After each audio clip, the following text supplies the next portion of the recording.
Bonjour, on se retrouve aujourd'hui pour parler d'un pistolet mitrailleur allemand de la Deuxième Guerre mondiale, un pistolet mitrailleur qui n'est pas forcément très connu, il s'agit du MP41 conçu par Hugo Schmeisser.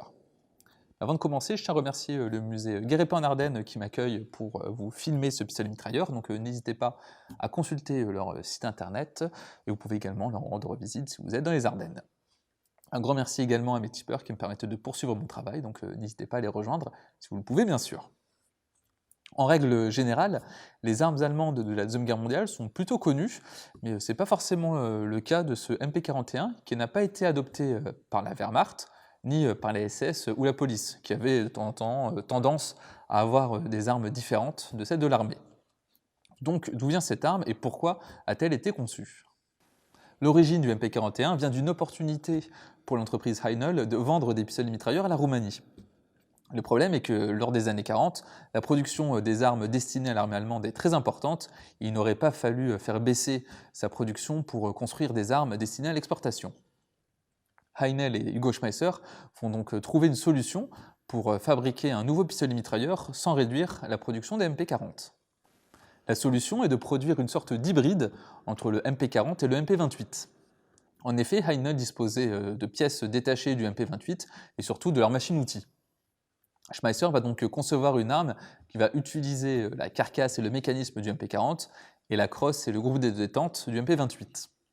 Ainsi, Heinel va pouvoir produire un nouveau pistolet mitrailleur sans phagocyter la production dédiée à l'effort de guerre allemand.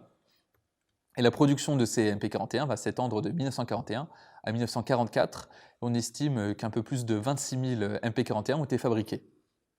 Et maintenant qu'on a vu un peu l'histoire de ce pistolet mitrailleur, on va pouvoir regarder cet exemplaire de plus près. Le MP41 ressemble bien à ce qu'il est, c'est-à-dire un mélange d'un MP44 pour le haut et pour le bas un MP28. L'ensemble avec le canon est identique à celui d'un MP40, si ce n'est l'absence de l'ergot sous le canon qui sert à caler les MP40. Les organes de visée sont également identiques, avec notre guidon qui est parfaitement protégé et une hausse, du moins une double hausse, que l'on peut faire pivoter.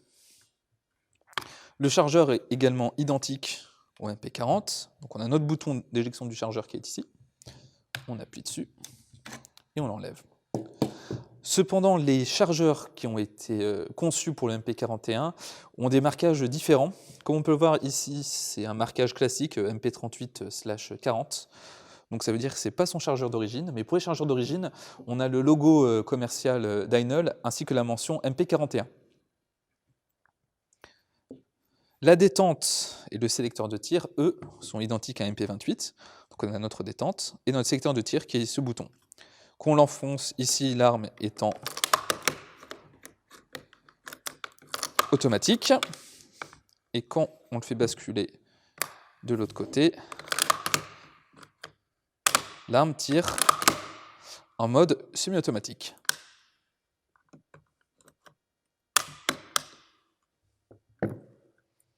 Au niveau de la sûreté, c'est comme sur MP40, c'est-à-dire qu'on peut bloquer notre culasse en avant en appuyant sur le levier d'armement, ici, ou alors on peut la bloquer dans cette encoche. Enfin, sur le MP41, on peut voir qu'on a un bouton à l'arrière, qui est cette pièce qui va nous servir au démontage que l'on va voir tout de suite.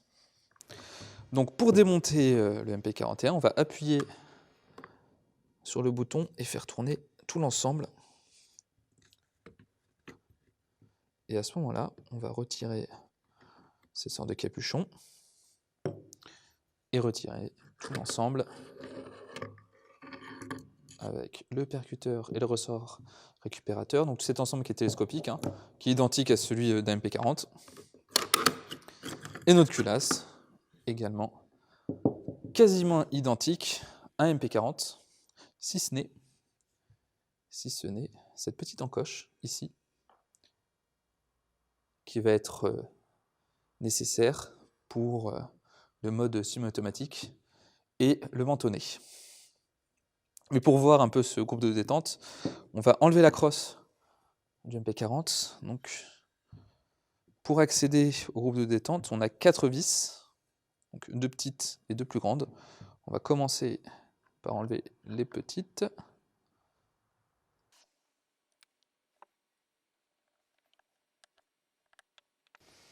puis elle est grande.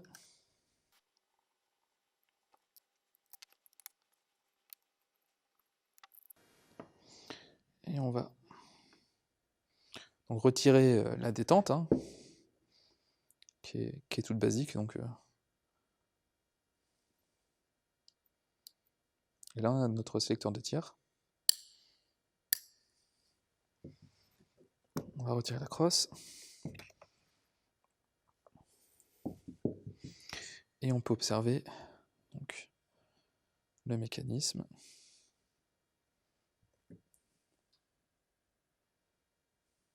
Et cette barre, sur le côté gauche, c'est le mentonnet qui va s'activer quand l'arme est en mode semi-automatique.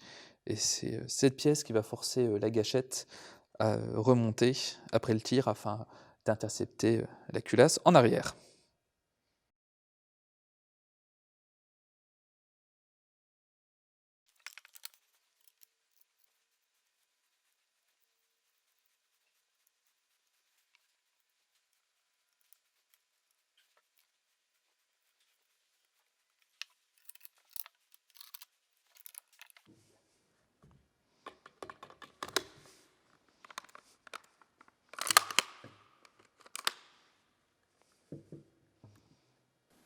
Le pistolet mitrailleur MP41 est sans doute un des pistolets mitrailleurs allemands les moins connus de la Deuxième Guerre mondiale.